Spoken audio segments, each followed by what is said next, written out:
Assalamualaikum warahmatullahi wabarakatuh. Hari ini kita akan mempelajari tentang materi IPA, yaitu tentang gerak. Ya, sebelum memulai materinya, kita akan sama-sama membaca basmalah agar anak-anak ustazah semua dapat dimudahkan oleh Allah untuk memahami materi ini. Bismillahirrahmanirrahim. Oke, ustazah harap anak-anak ustazah sudah siapkan buku dan alat tulisnya untuk mencatat hal-hal yang penting pada materi berikut. Gerak. Gerak adalah perubahan posisi atau kedudukan terhadap suatu titik acuan tertentu. Suatu benda dia dikatakan bergerak jika benda itu mengalami perubahan kedudukan terhadap titik tertentu sebagai acuan. Ya, itu yang disebut sebagai gerak. Nah, gerak ini terbagi menjadi dua. Ada gerak lurus beraturan atau disebut sebagai GLB dan gerak lurus berubah beraturan atau disebut GLBB. Sekarang kita bahas yang pertama, yaitu gerak lurus beraturan atau GLB. Dalam gerak lurus beraturan, benda menempuh jarak yang sama dalam selang waktu yang sama. Contoh, mobil yang melaju menempuh jarak 2 meter dalam waktu 1 detik. Maka 1 detik berikutnya menempuh jarak 2 meter lagi. Nah, begitu seterusnya. Jadi, dengan kata lain, perbandingan jarak dengan selang waktu selalu konstan. Konstan itu artinya sama, atau percepatannya itu sama atau konstan. Dalam GLB, gerak lurus beraturan, kelajuan dan kecepatan hampir sulit dibedakan karena lintasannya yang lurus menyebabkan jarak dan perpindahannya yang ditempuh besarnya sama. Jadi rumus GLB adalah V sama dengan S per T, di mana V itu adalah kecepatan, satuannya adalah meter per sekon. S itu adalah jarak, satuannya adalah meter. T itu waktu, satuannya adalah sekon atau detik. Pada gerak lurus beraturan, pertambahan jarak yang ditempuh terhadap waktu dapat digambarkan pada grafik berikut. Ini contoh grafik GLB. Pada grafik yang pertama, itu contoh GLB dengan pertambahan jarak. Ya, jadi contohnya seperti tadi. Misalnya setiap detik itu sebuah mobil berjalan menempuh jarak 2 meter. Nah, jadi setiap detik 2 meter, kemudian 1 detik, kemudian 2 meter, 1 detik, 2 meter, maka itu grafiknya semakin tinggi, ya. Kemudian pada grafik kedua itu adalah contoh kecepatan yang selalu konstan atau tetap terhadap waktu, ya. Itu contohnya.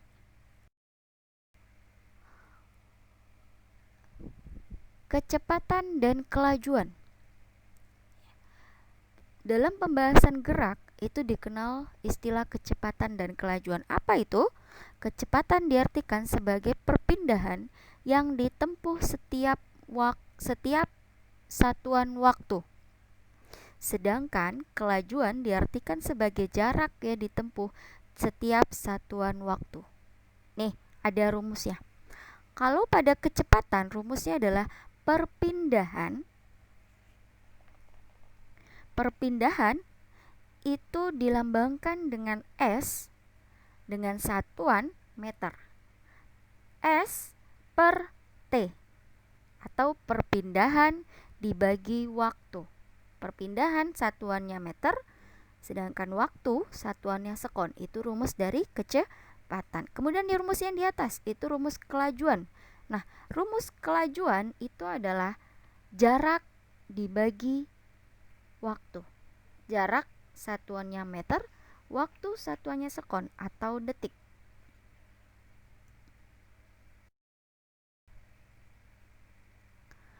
Kecepatan rata-rata itu didefinisikan sebagai perbandingan perpindahan benda dengan selang waktu yang diperlukan. Sedangkan kelajuan rata-rata merupakan jarak yang ditempuh seluruhnya dibagi dengan selang waktu tempuh. Kecepatan rata-rata dan kelajuan rata-rata itu rumusnya adalah VR per S per T. Maaf. VR sama dengan S per T. VR itu artinya kecepatan rata-rata. S itu adalah perpindahan. T itu adalah selang waktu. VR atau kecepatan rata-rata itu dilambang satuannya adalah meter per sekon. S perpindahan itu adalah meter satuannya. Kemudian selang waktu atau waktu itu satuannya adalah sekon atau detik. Nah, untuk rumus kelajuan rata-rata adalah VR sama dengan S per T. VR itu kelajuan rata-rata, S itu adalah jarak. Kelajuan rata-rata satuannya meter per sekon. Nah, sedangkan S atau jarak itu satuannya meter. T selang waktu adalah satuannya sekon atau detik. Contoh soal. Tentukan kecepatan rata-rata benda jika diberikan data pada grafik berikut.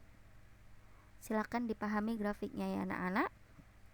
Di situ ada X tanda panah ke atas ya. Satuannya adalah meter. Berarti di sini yang dicari kecepatan rata-rata. Nah, berarti X itu artinya adalah S atau perpindahannya. Nah, yang garis yang di bawah itu adalah T atau waktu sekon ya. Nah, cara mencarinya adalah posisi awal benda saat waktunya 0, yaitu pada jarak 40 meter. Jadi posisinya pertama di jarak 40 meter dan berakhir di posisi 100 meter pada waktu 40 sekon. Besarnya kecepatan rata-rata yang dimiliki benda tersebut adalah VR atau V atau kecepatan rata-rata sama dengan S per T. Kalau digambar di situ X per T sama ya. Nah, nih V sama dengan X2 dikurang X1 per T2 dikurang T1 sama dengan X2 ini berapa? X2 ini adalah posisi terakhir, yaitu 100 meter yang tadi. Nah, X1 itu mana? X1 itu adalah posisi yang pertama atau perpindahan yang pertama kali. Di angka berapa? Di angka 40 meter. Nah, 100 meter dikurang 40 meter dibagi waktunya berapa? Waktu yang pertama, waktu yang terakhir itu adalah 40 sekon atau 40 detik dikurang waktu yang pertama. Tadi di soal waktu yang pertama adalah 0. Jadi 40 sekon dikurang 0 sekon atau 0 detik. Jadi V sama dengan 100 dikurang 40 berapa, Nak? Ya, 60 meter ya. Kemudian 40 dikurang 0 tetap 40. Jadi 60 meter dibagi 40 sekon sama dengan 1,50 meter per sekon. Paham, Nak? Kita lanjut pembahasan berikutnya ya.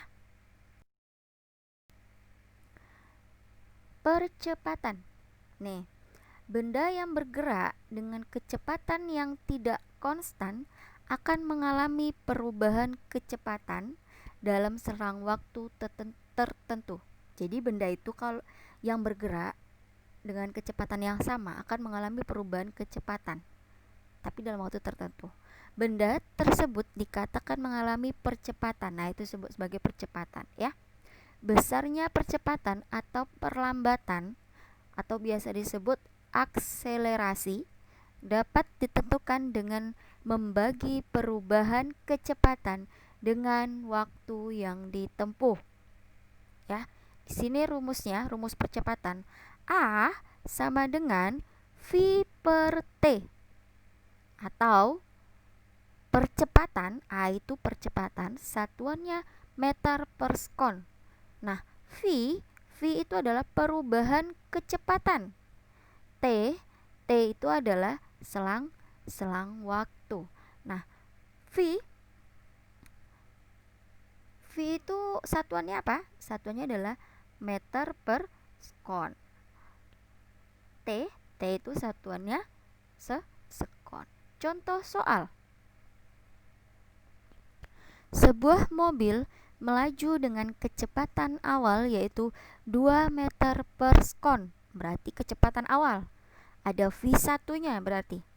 Setelah mobil melaju 10 sekon atau 10 detik, kecepatan mobil tersebut bertambah menjadi 4 meter per sekon. Berapa percepatan rata-rata yang dimiliki oleh mobil tersebut? Nih, jadi kita cari dulu yang diketahuinya.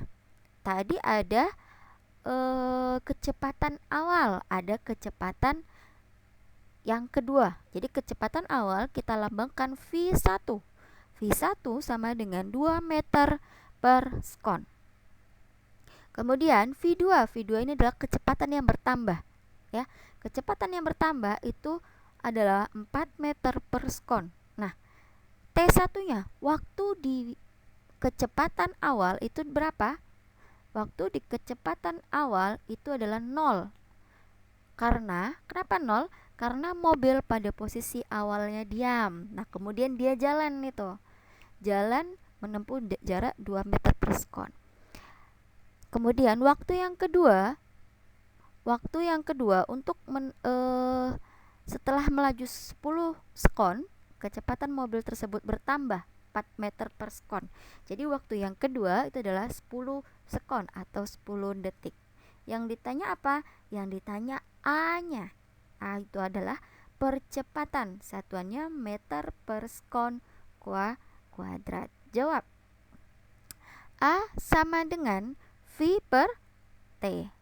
Masukkan angkanya. V ada 2, T juga ada 2. Jadi caranya di sini kecepatan yang kedua dikurangi kecepatan yang pertama. Waktu juga begitu. Waktu yang kedua dikurangi waktu yang pertama. Sini ya. Berarti V2-nya 4, V1-nya 2. 4 dikurang 2 sama dengan 2. T2-nya 10, T1-nya 0. Jadi 10 dikurang 0 tetap 10. 2 dibagi 10 sama dengan 0,2 meter per sekon kuadrat. Bisa dipahami nak? Rumusnya dicatat ya.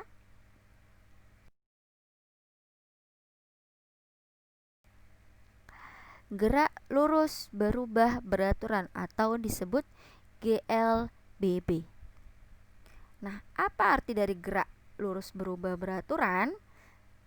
GLBB adalah gerak benda dengan lintasan garis lurus dan memiliki kecepatan setiap saat berubah dengan teratur. Sini rumusnya. VT itu adalah kecepatan akhir atau kecepatan setelah waktu. VT sama dengan V0 ditambah A dikali T. Ya. V0 itu apa? V0 itu adalah kecepatan awal. A itu apa? A itu percepatan. Percepatan satuannya meter per sekon kuadrat. V0 nya apa satuannya? Sama seperti tadi, yaitu meter per sekon. Kemudian ada rumus yang kedua. S sama dengan Vs. S itu apa? S itu adalah jarak tempuh apabila jarak tempuhnya yang dicari. Jadi kalian bisa memilih 3 rumus tergantung pertanyaannya. S sama dengan V0 dikali T ditambah 1/2 A dikali T kuadrat. Jadi jarak tempuh sama dengan kecepatan awal dikali waktu ditambah 1/2 dikali percepatan dikali waktu kuadrat. Ya. Nah, ini rumus yang ketiga, tergantung pertanyaannya. Rumus yang ketiga ini adalah V kuadrat T. Kalau misalnya dicari kecepatan akhir atau kecepatan setelah skon, tapi dia kuadrat, sama dengan V0 kuadrat, VO kuadrat ditambah 2 dikali A dikali S. Jadi apabila ada angka kecepatan awal, misalnya angka kecepatannya awalnya 2, maka dia kuadrat, ya, pangkat 2. Oke, itu dicatat rumusnya ya nak. Ini ada contoh soal.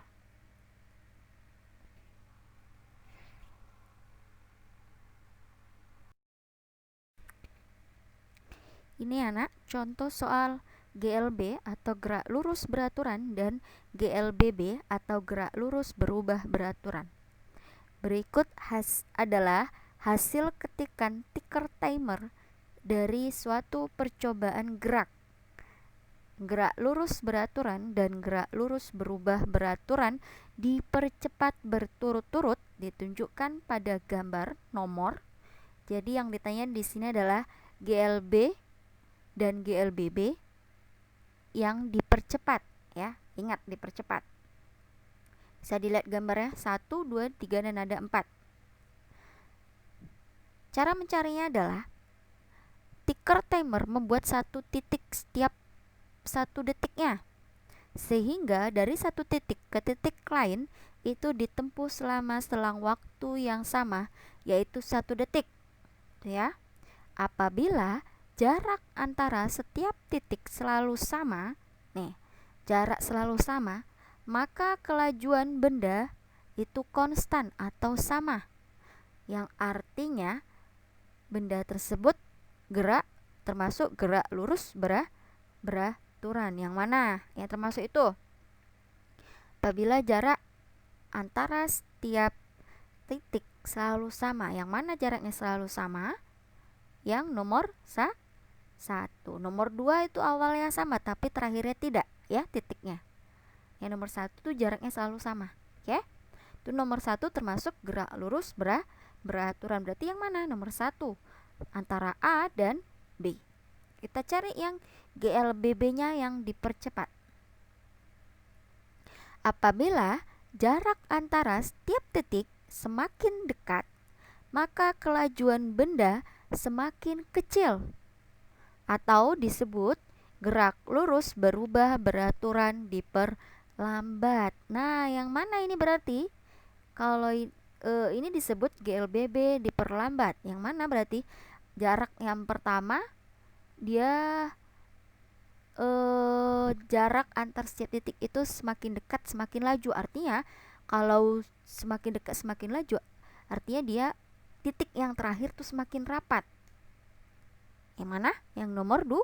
Nomor 2 itu adalah GLBB diperlambat. Jadi bukan, ya, karena kita mencari GLBB yang dipercepat. Ingat titiknya itu. Ini soal ini sering keluar, ya. Kemudian cara mencarinya yang ketiga. Apabila jarak antar setiap titik semakin jauh, maka kelajuan benda semakin besar, atau GLBB beraturan dipercepat. Oke, jadi yang mana ini? Antara 3 dan 4. Dia semakin jauh, maka kelajuan benda semakin cepat. Berarti kalau dia semakin jauh artinya titik yang pertama itu adalah titiknya rapat-rapat, ya. Kemudian titik yang terakhir itu semakin jauh. Nah, ini cara penguraiannya. Dapat disimpulkan gambar 1 termasuk tadi apa? GL, GLB atau gerak lurus beraturan. Gambar 2 GLBB atau gerak lurus berubah beraturan tapi dia diperlambat, ya. Kemudian yang ketiga, gerak lurus berubah beraturan diperlambat dan dipercepat karena titiknya tidak konstan. Oke. Yang keempat, gerak lurus berubah beraturan dipercepat. Jadi, gerak lurus beraturan ditunjukkan oleh nomor 1 dan gerak lurus berubah beraturan dan dipercepat itu nomor 4. Jawabannya yang B. Paham, Nak? Kita lanjut materi berikutnya, ya. Pembahasan berikutnya maksudnya. Ini ada gerak jatuh bebas atau GJB, gerak jatuh bebas. Nah, bisa diperhatikan gambar, ada 2 gambar di situ, ada bola dan ada kucing yang jatuh dari ketinggian yang sama. Ya, perhatikan ya.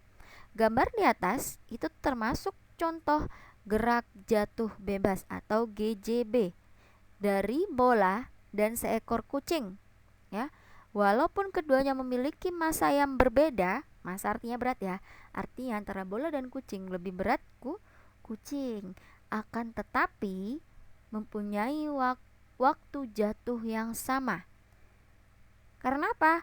Disebabkan karena gesekan udara itu ditiadakan. Oke. Jadi, gerak jatuh bebas itu merupakan gerak vertikal ke bawah, ya. Bisa dilihat itu gambar vertikal ke bawah sebelah gambar tabel kucing. Gerak vertikal ke bawah tanpa kecepatan awal atau tanpa V0, ya. Dan gesekan di udara diabaikan atau ditiadakan.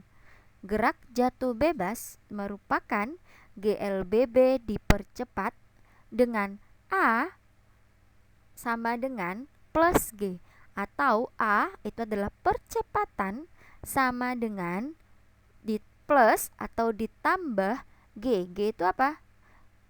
G itu adalah gravitasi. Gerak benda A jauh bebas dari ketinggian H dan jatuh di tanah pada titik B dapat dirumuskan sebagai berikut. Ini rumus gerak jatuh bebas, ya, atau GJB. Ada 3 rumus, tergantung pertanyaannya. Vt itu adalah kecepatan setelah waktunya, setelah skon, sama dengan Vo itu adalah kecepatan awal, meter per skon, ditambah G itu apa? G itu gaya gravitasi, meter per skon kuadrat dikali T itu waktu. Nah, ini ada rumus yang kedua. Vt kuadrat sama dengan Vo kuadrat ditambah 2 dikali G dikali H. H itu apa?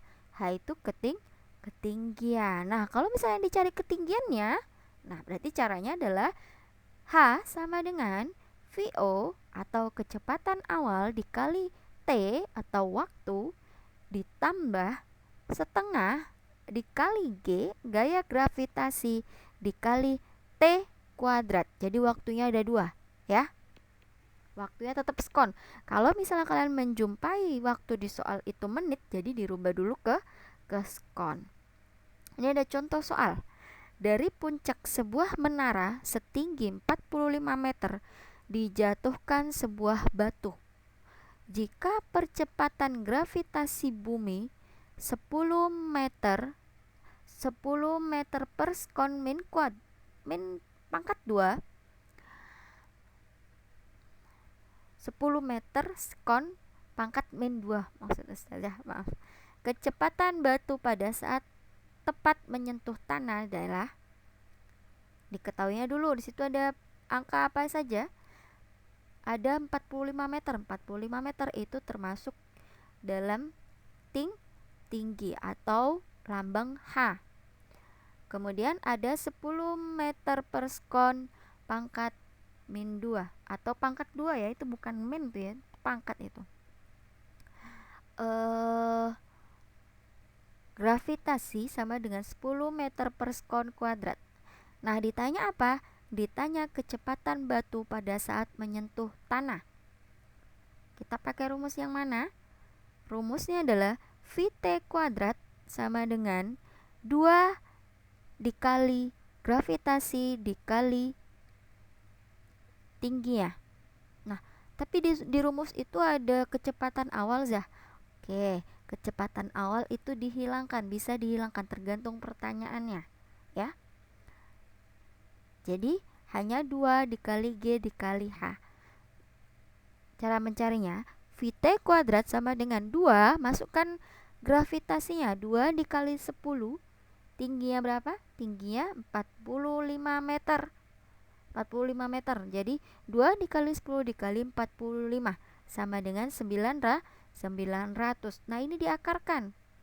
VT sama dengan akar 900 sama dengan 30 meter per sekon kuadrat. Jadi jawabannya adalah yang B. Ya, 30 meter per sekon kuadrat. Paham, Nak? Lanjut pembahasannya ya. Alat-alat yang memanfaatkan pengaruh gaya terhadap gerak benda. Nah, contohnya alat apa nih yang ada pengaruh gaya terhadap gerak benda?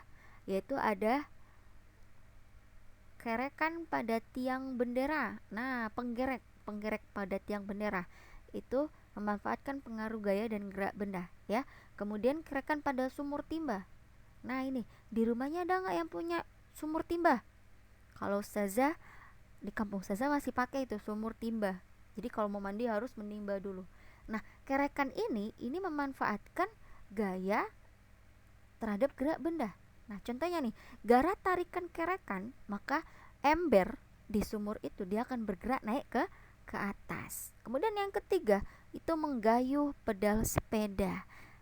Sepeda itu diberi gaya, dengan digayuh, maka sepeda itu akan bergerak. Oke, terima kasih. Sekian pembahasan kali ini. Bagi anak-anak Ustazah yang masih belum paham, silakan tanya ke Ustazah melalui GC Google Classroom atau melalui WA. Nanti Ustazah pasti menjawab. Ya, mari sama-sama kita akhiri dengan bacaan hamdalah. Alhamdulillahirabbil alamin. Terima kasih. Wassalamualaikum warahmatullahi wabarakatuh.